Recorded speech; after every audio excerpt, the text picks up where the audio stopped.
आज अगिरा पूर्णिमा अग्नि उत्सव पर्व भाव में पालन कराए। तेणु ये अगिरा पूर्णिम माने आमर जो रही अनेक महत्व रही जे आलू बैगण पोड़ा जाए ये अगिरा पूर्णिम एवं अग्नि देवता ये हूँ एक उपासना। तेणु ये संपर्क में आम विस्तृत जाना अगिरा पूर्णिमा अग्नि उत्सव जहाँकि आम ओडिशा रे पालन कराए। आमर ओडिशार जो संस्कृति परंपरा आमर ओडिशा माटी ओतप्रोत भाव में जड़ित। एठारे आमर जब देखा 12 मासरे 13 पर्व पालन कराए। से जो माघ मासरे पड़ुवा पूर्णिमा को अग्निउत्सव पूर्णिमा भाव में पालन कराए। आमर जदि पूर्णिमा गुड़िक देखा प्रति मासरे गोटे लेखा पूर्णिमा से माघ मासर जो पूर्णिमा जहाँ कि माघ पूर्णिमा कहुए अगिरा पूर्णिमा अग्निउत्सव पूर्णिमा कहुए। कई यहाँ अगिरा पुनई अगिजला पुनई बोली कही शीत ऋतु को विदाय देवा अवसर में यही पर्व पालन कर कृषि भित्तिक उत्सव भाव में अगिरा पूर्णिमा ये प्रसिद्ध। ओडिशार लोक मैंने निज परिवार समृद्धि तथा भल फसल अमल आशा से पालन करती। ये जो अग्निउत्सव पूर्णिमा मुख्यतः काठ बाउंश को एकाठी निआं लगाई विभिन्न नड़ा एवं नड़ा एवं घास एकत्र करी सहित काठ बाउंश को एकाठी निआं लगाई पोड़ा जाए। ये अग्नि रे नड़िया आलू बैगण सारू कखारू कोबी ये सब पोड़ा जाए। यह पोड़ा को प्रसाद भाव में ग्रहण कर आमर शास्त्र अनुसार अग्नि होती ज्ञानर देवता।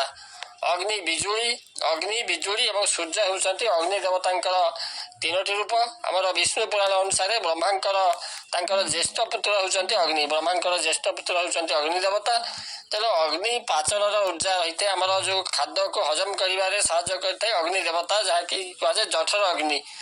तेणु आमर जो आयुर्वेद में वर्णन अच्छी जे ये पाचन ऊर्जा जोगाई थाए अग्नि देवता। तेणु सारा विश्व एवं स्वास्थ्य अग्निकर स्वरूप जहाँकि सूर्यंकर नितांत आवश्यकता रही। तेणु माघ मासरे अग्नि देवता को सम्मान जनाई ये जो अग्निउत्सव पूर्णिमा पालन कराए। तेणु अग्नि देवता को आम जो प्रथमे आम सम्मान जनइबा तेरे अग्नि देवता पूजा आमर श्री पंचमी दिन आरंभ होता है। कारण सरस्वती वेदरे अग्नि सरस्वती जो वेदरे अग्नि बोली कहुई। तेणु देवता मानकर हृतवह बा यज्ञ भाग वहनकारी से एवं धर्मगुरु पुरोधा देवदूत देवता मानकर प्रतिनिधि स्वरूप। तेणु अग्नि से देवता मान निमित्त नाना प्रकार यज्ञ से तेरे आकांक्षा अभिलाष मनस्कामना सिद्धि निमित्त आर्य ऋषि मैंने द्रव्यज्ञ तपयज्ञ जोगयज्ञ ज्ञानयज्ञ प्रभृति नाना प्रकार यज्ञ कर आनंद लाभ कर निजर संकल्प सिद्धि करें। तेणु आमर जब देखा श्रीमद भगवद गीतार कहुई अग्नि देवता को पंचाक्षर मंत्र ओं आग्नय नम उच्चारण कर आमर आर्य ऋषि जप कर। आमर आर्य सभ्यतार अग्नि देवता स्वतंत्र स्थान रही। एपरिक आमर वैदिक रीतिर प्रत्येक आर्य यह आवश्यक रही। तेणु आमर होम तथा अग्नि पूजा कराए। तेणु माघ पूर्णिमा को अग्नि उत्सव बा अगिरा पूर्णिमा बा अग्निजला पुनई से कहुए। एवं हाड़भंगा शीतर प्रकोप यही अगि जाड़ा ठारू टली पड़े से। तेणु आमर एक लोकवाणी रही जे अगि जलिला शीत टलिला। तेणु शीत ऋतु को विदाय जनाई ये जो अग्नि उत्सव माध्यम सते जेपरी आमर प्रकृति राणी ऋतुराज बसंत को हाथ ठारी से डाके तार जो सम्मोहन संभार धरी आसवाई। तेणु आमर कृषि भित्तिक जो उत्कल मैंने से अगिरा पूर्णिमा को पालन करती खूब आनंदर सहित परिवार समृद्धि तथा भल फसल अमल आशा से जो अगिरा पूर्णिमा को पालन करते। तेरे ये जो माघ पूर्णिमा बा अगिरा पूर्णिमा को ओडिशार प्राय प्रत्येक गाँ गहली में बेस आनंद एवं उल्लासर सहित पालन कराए। गाँ छक जगार बाउंश अग को पति जो बाउंश अग को पति दि जाए और तारी चारिपटे कौन कराए ना प्रत्येक घर आसी जो नड़ा को गोल कर रखा जाए माने बहु सज्जित कर रखा जाए। और ब्राह्मण आसी से कौन करती ना अग्नि देवता पूजा करती।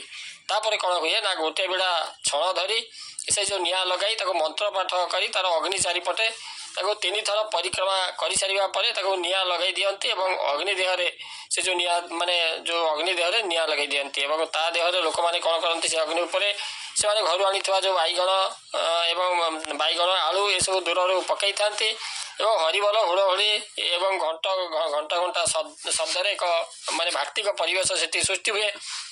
तेणु तापर जो अग्नि जला पर ପୋଡ଼ା ଯାଇଥିବା ଯେଉଁ ବାଇଗଣ ଏବଂ ତାର ଯେଉଁ ଆଳୁ ସେ ତାକୁ କ'ଣ କରେ, ତାକୁ ଧରି ଭକ୍ତମାନେ ତାଙ୍କର ଘରକୁ ଫେରନ୍ତି ଏବଂ ପରଦିନ ପାଉଁଶକୁ ଏ ଯେଉଁ ଘରର ଅମାର ବା ଘର ମଥାନରେ ତାକୁ ପକାନ୍ତି ତଥା ବାଇଗଣକୁ ପ୍ରସାଦ ଭାବରେ ସେମାନେ ଗ୍ରହଣ କରନ୍ତି ଏବଂ ଲୋକମତ ରହିଛି ଯେ ଏହି ପ୍ରସାଦ ଗ୍ରହଣ କଲେ ବିଭିନ୍ନ ଚର୍ମ ରୋଗରୁ ମୁକ୍ତି ମିଳେ ଏବଂ ପାଉଁଶ ପକାଇବା ଦ୍ୱାରା ଆମର ଅଗ୍ନି ଭୟ ଦୂର ହୁଏ ବୋଲି ବିଶ୍ୱାସ ରହିଛି। ଅଗ୍ନି ହେଉଛି ପ୍ରଜ୍ଞାନର ପଥ ପ୍ରଦର୍ଶକ। ଅଗ୍ନିଶିଖା ସର୍ବଦା ସେ ଊର୍ଦ୍ଧ୍ୱଗାମୀ। ଏହା ମାନବ ସମାଜକୁ ଶିକ୍ଷା ଦିଏ ଯେ ବ୍ୟକ୍ତିତ୍ୱକୁ ଉଚ୍ଚତର କରିବା ପାଇଁ। ତେଣୁ ସାଧନ ଦ୍ୱାରା ସାଧୁ ଯେଭଳି ଭାବରେ ସକଳ ଅଶୁଦ୍ଧିକୁ ନାଶ କରିପାରେ, ଅନୁରୂପ ଭାବରେ ଅଗ୍ନି ମଧ୍ୟ ସମସ୍ତ ପ୍ରକାରର ପାପ ତାପକୁ ବିନାଶ କରିବାକୁ ସମର୍ଥ। ତେଣୁ ମଣିଷର ଯେଉଁ ଜୀବନ, ଯାହାକି ତାର ମାନେ ଆତ୍ମର ଉନ୍ନତି ନେଇ ତାଙ୍କର ଜନ୍ମ ହୁଏ ଏନ୍ତୁଡ଼ିଶାଳରୁ, ତାର ଶବର ମାନେ ଯେଉଁ ଶବ ଏସବୁ ନିଆଁରେ ତାକୁ ବିଲୀନ କରାଯାଏ। ଏନ୍ତୁଡ଼ିଶାଳରେ ଅଗ୍ନିର ମଧ୍ୟ ଆବଶ୍ୟକ ହୁଏ। ତା ସହିତ ଯେତେବେଳେ ମଣିଷର ଅନ୍ତିମ ଯାତ୍ରାରେ ସେତେବେଳେ ମଧ୍ୟ ସେଇ ଯେଉଁ ନିଆଁରୁ ତାଙ୍କର ଶେଷ ହୁଏ। ତେଣୁ ମଣିଷ ଜୀବନ ଧାରଣ କରେ ଯେଉଁ ବୈଶାନର ଅଗ୍ନିଙ୍କର କୃପାରୁ। ଏଇ ଯେଉଁ ମଣିଷ ସେ ତାର ବିଲୟ ମଧ୍ୟ ଘଟେ। ତେଣୁ ମଶାଣିର ଅଗ୍ନି ସେ ସଂସ୍କାରରୁ, ଅର୍ଥାତ୍ ଏ ମଣିଷର ବିଲୟ ଘଟେ ମଶାଣିର ଅଗ୍ନି ସଂସ୍କାରରୁ। ତେଣୁ ଜୀବନର ପ୍ରତିଟି ପାହାଚରେ ସେ ଗୁରୁ ଭଳି ଏ ସୃଷ୍ଟିର ମୁଖ ସାକ୍ଷୀ ରୂପରେ ପ୍ରତିଭାତ। ତେଣୁ ମାଘ ପୂର୍ଣ୍ଣିମାର ଏଇ ଯେଉଁ ପବିତ୍ର ତିଥି ଆମକୁ ଜଳତତ୍ତ୍ୱର ଯେଉଁ ଶୀତଳତା ଏବଂ ଅଗ୍ନିତତ୍ତ୍ୱର ମହନୀୟତାକୁ ଶିକ୍ଷା ଦିଏ। ସେଇଥିପାଇଁ ଆମର ଶ୍ରୀମଦ୍ ଭାଗବତ ମହାପୁରାଣରେ ମଧ୍ୟ ଏ ବର୍ଣ୍ଣିତ ଅବଧୂତଙ୍କର ଯେଉଁ ଭାଗବତରେ 24 ଗୁରୁ ମଧ୍ୟରେ ଏ ଜଳ ଏବଂ ଅଗ୍ନିଙ୍କର ନାମ ମଧ୍ୟ ସେ ରହିଛି। ତେବେ ଅଗ୍ନିଙ୍କର ତାଙ୍କର ସପ୍ତ ଜିହ୍ୱା ରହିଛି। ସେ ସପ୍ତ ଜିହ୍ୱା ମଧ୍ୟ ତାଙ୍କର ଯେଉଁ ଆରାଧନା ମଧ୍ୟ କରାଯାଏ ସପ୍ତ ଜିହ୍ୱାର। ତେବେ ଅଗ୍ନିଦେବତାଙ୍କର ବାହନ ମେଷକୁ ଅଗ୍ନିଦେବତାଙ୍କର ବାହନ ଭାବରେ ଗ୍ରହଣ କରାଯାଏ। ତେବେ 2026 ମସିହା ଫେବୃଆରୀ ମାସର 1 ତାରିଖ, ଯାହାକି ମାଘ ପୂର୍ଣ୍ଣିମା ଏବଂ ସେହିଦିନ ଅଗ୍ନିଉତ୍ସବ ପୂର୍ଣ୍ଣିମା ବା ମାଘ ବ୍ରତ ସମାପନ ଏବଂ ଶ୍ରୀ ଜଗନ୍ନାଥ ମହାପ୍ରଭୁଙ୍କର ତାଙ୍କର ମଧ୍ୟ ଆରମ୍ଭ ହୁଏ। ଗଜ ଉଦ୍ଧାରଣ ବେଶ ମଧ୍ୟ ସେଦିନ ଅନୁଷ୍ଠିତ ହୁଏ। ଆଜି ମଧ୍ୟ ଅନୁଷ୍ଠିତ ହେଉଛି। ଆଜି 2026, ଯାହାକି ଫେବୃଆରୀ ମାସର 1 ତାରିଖ। ଆଜି ମାଘ ପୂର୍ଣ୍ଣିମା, ତାପରେ ଅଗ୍ନି ଉତ୍ସବ ପୂର୍ଣ୍ଣିମା, ଅଗିରା ପୂର୍ଣ୍ଣିମା, ମାଘ ବ୍ରତ ସମାପନ ଏବଂ ଶ୍ରୀ ଜଗନ୍ନାଥ ମହାପ୍ରଭୁଙ୍କର ଗଜ ଉଦ୍ଧାରଣ ବେଶ ଅନୁଷ୍ଠିତ ହେଉଛି।